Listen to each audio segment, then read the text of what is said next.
하나님께서 이삭의 삶을 우리가 보게 하여 주시고 이번 한 주 동안 우리가 주님의 손길로 우리를 이끌어 주시고 인도하여 주시는 것들 중에 사람의 만남을 통해서 하나님께서 그 성경의 여러 사람들을 만지듯이 우리에게도 손길로 사람의 만남으로 인도하심으로 이끌어 가시는 것을 우리 창세기에 나오는 등장인물들 통해서 우리가 살펴보고 있는 중이고, 그 중에서도 이번 한 주는 이삭을 통해서 하나님께서 우리에게 허락하신 것들이 어떤 의미가 있는지에 대해서 우리가 질문해 보는 한 주를 보냈습니다. 이삭의 특징적인 삶이라고 할 수 있다면 순종이 그의 삶의 축복이 되기도 하고 그의 삶을 특징 지을 수 있는 중요한 키워드이면서도, 그가 순종을 하려고 보니 그 주위에 있는 사람들이 또 하나님께서 주시는 은혜의 통로가 되는 것을 보게 됩니다. 때로는 갈등을 일으키는 갈등의 대상자로서, 때로는 그를 높여주는 어떤 그 길을 가게 하는 어떤 통로로서, 아내로서 이런 일들을 우리가 보게 되는데, 우리가 어제 묵상했던 그가 그랄 때에서 나오면서 그 평야를 돌아다니게 되는데 우물을 팠던 일에 대해 좀 구체적으로 설명이 나와 있는 본문이 오늘 본문 말씀인데, 이것을 통해서 하나님께서 이삭을 통해 우리에게 하시는 그의 행동들에서 등장하는 의미들을 우리가 오늘 좀 같이 붙잡고 싶습니다. 이삭이 그랄 땅에 머물게 됐을 때 모두가 다 흉년이고 가뭄이어서 그 땅조차 떠나던 때인데, 거기서 농사를 지어서 거부가 되었다고 하니 시기와 질투가 대단했을 거라 이렇게 우리가 상상할 수 있지 않겠습니까? 근데 실제로 그랬습니다. 시기와 질투가 있어서 다툼과 분쟁이 일어나게 됐습니다. 그래서 그 땅에서 나가게 됐어요. 물론 나온 이삭 일행이 한 일이 우물을 파는 것이었습니다. 이 부분도 되게 마음에 질문해 봐야 될 게 뭐냐면, 이삭이 유목민이었지 않습니까? 그런데 유목을 하다가 농사를 지었어요. 그래서 거기서 우리말로 막 대박이 났어요. 그런데 여러분, 이런 대박이 난 상태에서 그 땅을 떠나게 됐다는 것은 사실 그의 삶의 실패라고 부를 수 있는 일이 일어났다라고 해석해도 되겠습니다. 이유가 뭐냐면, 농사는 땅을 기반으로 하고 있잖아요. 그 땅에 농사를 지었는데 그 땅에서 떠나게 됐으면, 큰 성공을 하면 할수록 했었을수록 사실은 삶의 기반이 완전 바뀌는 거 아닙니까? 그래서 이것도 실패야. 그러니까 유목민이 그냥 옆에 자리로 이동하는 것과 농사를 지어서 대박이 난 사람이 이동하는 것은 의미가 더 달라요. 이삭이 만약 욕심이 많았거나 혹은 이 일에 있어서 굉장히 자기중심적으로나 혹은 세상적인 경제적 가치를 중심으로 살다면 전쟁이 일어나고도 남을 만한 일이지 않겠습니까? 아니, 농사를 지어서 대박이 났는데요, 그 땅에서 떠나게 하니까 그럼 이제 농사를 못 짓는 거 아니에요. 그러니 혹여라도 이것에 맛이 들려서 난 못 나가 이제 버팅기면 전쟁이 딱 나는 거죠. 하지만 그는 떠납니다. 그래서 우물을 파요. 유목민이었던 그에게 가축을 위하여 물은 또 가장 절실한 것 중에 하나였기 때문입니다. 그런데 오늘 본문 보면 그 우물물조차도 자기가 소유하지 못하는 겁니다. 많은 사람들이 거주할 수 있는 적당한 장소를 찾아서 이거 세간을 옮기고 우물 하나 파서 나오면 그럼 이것도 와서 이거 내 거다 막 이렇게 얘기도 하고, 아버지가 팠던 우물 생각나서 가서 또 거길 파면 이거 내 거다, 왜 우리 동네에서 또 이렇게 하냐. 그러니까 자꾸 외부로 혹은 자기들이 생각했을 때 필요하다고 생각하는 곳에 오래전부터 우리가 이거 찜이다, 이거 우리 영토다, 가라 안 쓰고 있었으면서 다시 파니, 그러니까 그거 문제 있다고 이야기를 하는 과정을 보면 실패의 연속처럼 보이고 갈등의 연속처럼 보이고 다시 시작해야 되는 새로운 시작을 계속하는, 지친다 힘들다라는 여정처럼 보일만 한데 이것이 드러나는 의미들이 있겠다고 싶어요. 첫 번째로 주목하고 싶은 것은 이 우물과 관련된 이삭의 행동입니다. 그리고 이 이삭 주변에서 계속 빵빵 터지는 우물들에 대해서 주목해 보고 싶어요. 오늘 19절에서 22절 말씀을 보면 이렇게 증거하고 있습니다. 이삭의 종들이 그랄 평원에서 우물을 파다가 물이 솟아나는 샘줄기를 찾아냈다. 샘이 터지는 바람에 그랄 지방 목자들이 그 샘줄기를 자기들의 것이라고 주장하면서 이삭의 목자들과 다투었다. 우물을 두고서 다투었다고 해서 이삭이 이 우물을 에색이라고 불렀다. 다툼이라는 의미입니다. 21절 이삭의 종들이 또 다른 우물을 팠는데 그랄 지방 목자들이 또 시비를 걸었다. 그래서 이삭은 그 우물 이름을 신나라고 하였다. 이삭이 거기에서 옮겨서 또 다른 우물을 팠는데 그때에는 아무도 시비를 걸지 않았다. 그래서 그는 이제 주님께서 우리가 살 곳을 넓히셨으니 여기에서 우리가 번성하게 되었다 하면서 그 우물 이름을 르호봇이라고 하였다라고 하면서 그 지역에 있었던 본인이 경험했던 일을 토대로 우물 이름을 짓고 있죠. 일부러 짓고 싶었던 것은 아니고요.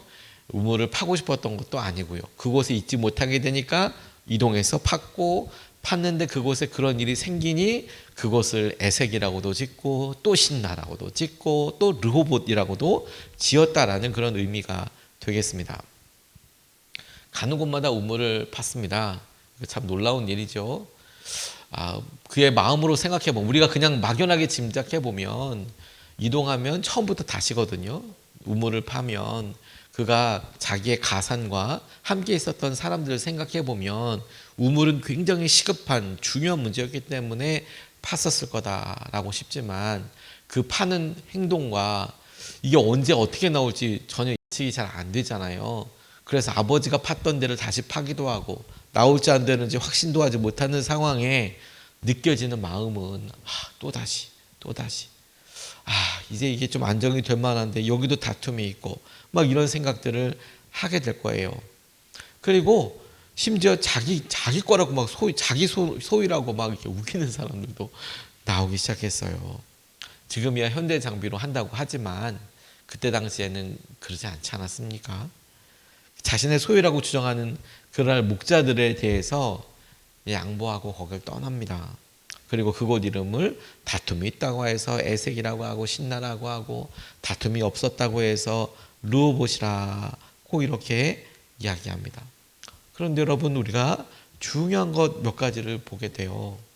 그냥 그랬구나 안타깝다 또 가는구나라고 하는데 하나님께서 이삭의 삶을 통하여 특징적으로 보여주시는 것이 무엇이냐면 그가 그렇게 순종의 아이콘으로 하나님께서 이렇게 이끄시나 보다 순종하고 또 이렇게 환경이 그런가 보다로 순종하고 넘어갔는데 하나님께서는 기가 막히게도 그가 그렇게 이동하는 곳마다 우물을 주시다는 거예요. 우물을 기가 막히게 고기에 팔 때마다 아버지가 팠었던 곳이잖아요 라고 이야기하지만 정작 우물을 메울 때 한번 메워진 우물이 지금 우리가 생각하는 이 화강암 기반에 우리가 우물이면 약수터면 계속 나오지라고 싶지만 광야는 또 그렇지가 않거든요. 한번 끊어진 우물은 그냥 그대로 마르는 경우도 많고 그리고 그 나라는 수자원이 지하수 흐르는 물이 양이 많지도 않기 때문에 그러니까 어디서 뭐가 어떻게 되면 언제 끊어질지도 모르는데 이삭이 파는 곳마다 다시 팠다 하지만 그곳에 우물이 나오고 그렇게 했다는 것은 우리가 어디에 집중하느냐에 따라서 결과가 달라질 거예요. 우리가 보았을 때 또 갈등이야. 또 힘들어. 그래서 생긴 불편함, 생긴 갈등, 생긴 여러 일들을 중심으로 보면 풀리는 게 아무것도 없다. 이렇게 생각하지만 거꾸로 하나님께서 허락하여 주신 것 그에게 하나님께서 그럼에도 불구하고 은혜를 주신 것을 중심으로 본다면 이삭은 가는 곳마다 우물이 터져. 가는 곳마다 하나님께서 저에게 가장 필요한 것들을 먼저 공급해 주셔. 그가 내가 이렇게 여기서 거부가 됐는데 1년 2년 더 살았으면 더 거부가 됐을 거야. 그래서 여기서 그 거부가 된 것 상태에서 이 우물에서 이렇게 살았으면 더 부자가 됐을 거야. 그래서 과거를 중심으로 해서 내가 이만큼 기대했던 부자가 되지 못했어. 그러니 나는 불행해. 이렇게 생각할 수도 있지만 가뭄의 때에도 우리가 이렇게 먹고 살았는데 그때도 하나님께서 챙겨주시더니 아니 이 사람들과 이렇게 해서 갈등이 있어서 떠나는데도 하나님께서 여러 일들을 더 이렇게 망하지 않도록 지켜주시고 이끌어주시고 먹여주시더라. 이렇게 생각해 보면 야, 하나님 너무 감사합니다. 모든 것을 정말 만나를 공급하여 주시듯이 일단 스케일이 만나 정도가 아니라 우물을 막 그냥 그때그때마다 이렇게 주셔서 하나님께서 하실 것들을 허락하여 주시더라. 이게 놀라운 은혜이고 기쁨이지 않겠습니까? 그러니 여러분, 오늘 굳이 이 창세기 26장에서 이삭이 그가 아버지가 팠던 우물들을 파고 아버지가 불렀던 이름대로 불렀다라고 이야기하면서 형통함이라고 생각하면 우리는 그냥 잘 됐고 그 다음 더 잘 됐고 더 잘 됐고 라고만 하지만, 아니요, 하나님께서는 그가 살아있던 여러 변화되는 상황 속에서 끊임없이 그를 붙드시고 그에게 일방적인 은혜를 주시고 이끌어 주시더라. 오늘 여러분, 우리가 주님의 손길로 우리를 인도하여 주십시오. 그리고 이삭에게서 발견하는 순종이 우리에게 축복입니다 라고 이렇게 고백하게 될 때 우리의 시선도 믿음으로 이렇게 바뀌어야 되겠다고 싶어요. 오늘 우리가 바라던 기대치가 이만큼인데 하나님, 우리가 좀 안 되는 것 같아요. 하나님, 과거의 기회를 생각하니까 그때 이게 이렇게 있고 또 이게 이렇게 되면 하나님, 지금은 우리가 이렇게 이만큼이잖아요 라고 생각하는 이런 게 아니라 하나님, 그때도 우리를 먹여주시고 이때도 우리에게 우물 주시고 이때도 우리에게 이런 거 공급하여 주시고, 그래서 이 순종을 통하여서 얻게 되는 축복을 감사함으로 하나님께서 이끌어 주심으로 우리가 누리고 보게 되는 믿음의 눈이 우리에게 열려지기를 기도해야겠다고 싶어요. 약속과 이삭을 보게 되는 것이죠. 이 우물과 이삭, 우물. 하나님께서 이렇게 그때그때마다 우물을 허락하여 주시는구나.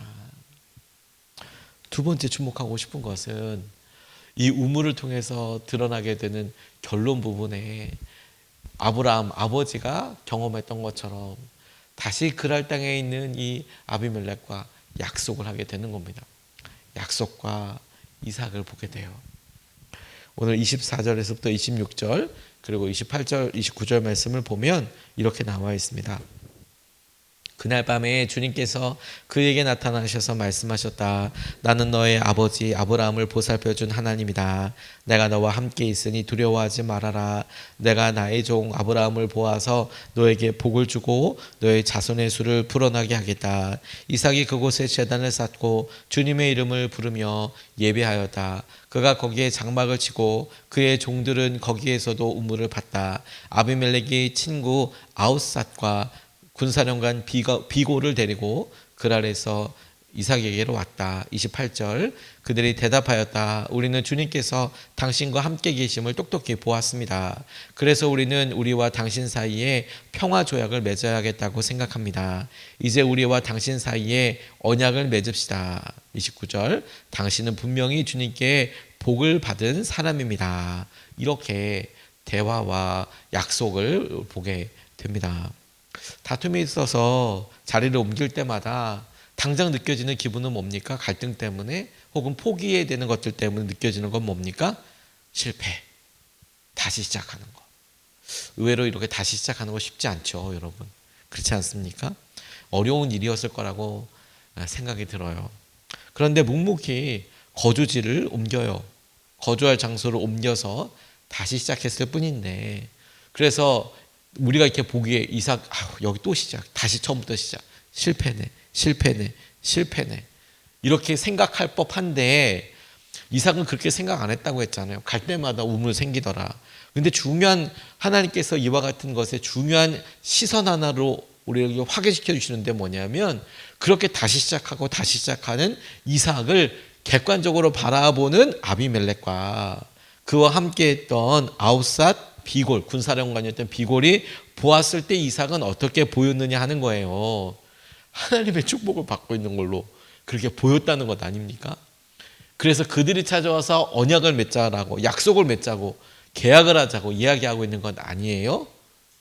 그러니까 여러분, 본인 스스로는 망했네, 이게 이렇게 보였다 하는 면이 다분히 있지만, 하나님께서 그의 여러 일들을 우물을 통해서 축복하여 주셨을 뿐만 아니라 주위에 있는 사람들이 보기에도 쟤는 어디 가는 곳마다 저렇게 붙잡아 주시네, 이끌어 주시네. 이게 진짜 큰 은혜이고, 그리고 그로 인하여서 드러나게 되는 객관적인 사실로서 친구와 군대 장관을 데리고 와서 아비멜렉이, 그랄 왕이 그와 약속을 하는 것을, 조약을 맺는 것을 통해서 다시 한번 확정케 하여 주시는 거예요. 여러분, 우리가 우리에게 보여지는 우리의 삶이 전부가 아닙니다. 하나님이 보시기에 하나님께서 우리를 보여주시는 것, 그리고 연약하고 부족해 보이는 그런 삶에서도 하나님께서 우리 주위에 있는 여러 일들을 통하여 드러나게 하시고 이끌어 주시고 하나님 마음을 보게 하여 주시는 것에 주목해야 한다는 거예요. 저는 그리고 또 한 가지 이 말씀에서 되게 은혜 받고 위로가 되었던 것은, 아브라함이 이삭을 여호와 이레의 그 위에서 번제로 드리려고 했던 그 장면을 다시 한번 떠올려 보게 돼요.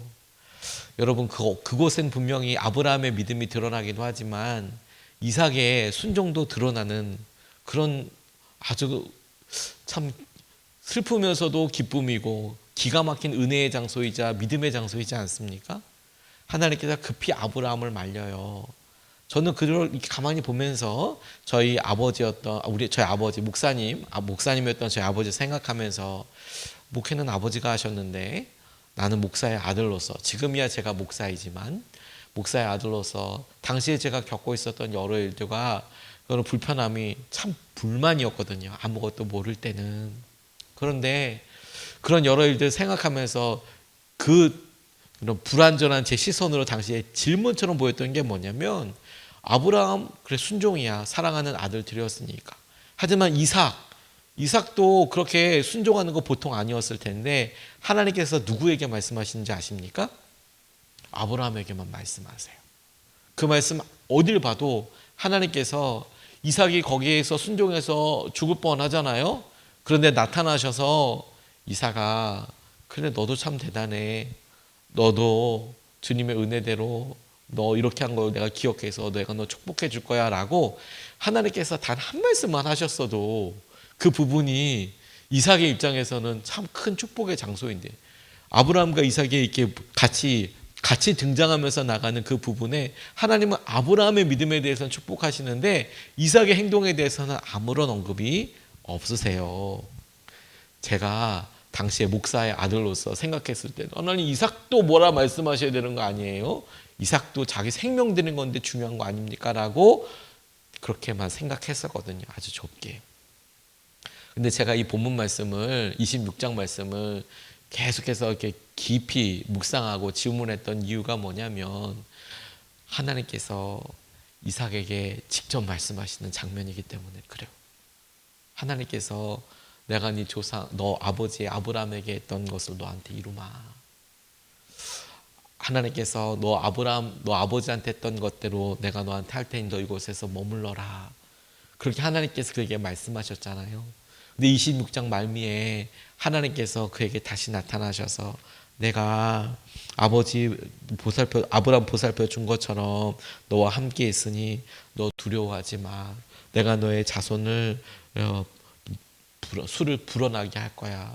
내가 너에게 복을 줄 거야. 그렇게 하나님께서 그에게 약속하고 계신다니까요. 약속과 우물이라고 할 때 저는 주위 사람들이 보시기에 어떤 하나님께서 보는, 그래서 약속을 하러 오고 조약을 맺으러 오고 그게 그에게 있어서 또 다른 시선 한 가지가 되는 것 하나라고만 생각하다가, 중요한 관점 하나가 그 약속이 사람들과만 하는 게 아니라 하나님과 이삭과의 약속이 이루어지는 순간인 거구나. 이게 축복의 핵심이구나 하는 것을 같이 붙잡고 싶어요. 여러분, 순종은 하나님께서 우리에게 주신 놀라운 은혜와 통로이면서 동시에 하나님께서 우리에게 오늘도 현재 진행형으로 함께하고 계신다라는 것을 경험하게 되고 믿음으로 고백하게 되는 중요한 믿음의 그루터기입니다. 디딤돌이에요. 하나님께서 반드시 축복하여 주신다는 약속입니다. 그러니 여러분, 오늘 우리가 그의 삶에 있어서 우물들을 옮겨가고 다시 파고 수고롭죠. 그런데도 하나님께서는 그를 실패자로 여기지 않으시고 성공하게 하셨던 것처럼, 하나님께서 그런 일을 통해서 뭘 주셨다고요? 아브라함이 이삭을 바칠 때에 그 놀랍게 축복하셨던 그 하나님이 그가 일상에서 우물 하나 그게 큰일이야 아니야 이런 가치 평가를 하기 전에 이 과정들 통해서 하나님께서 뭐라고 그에게 약속하셨다고요?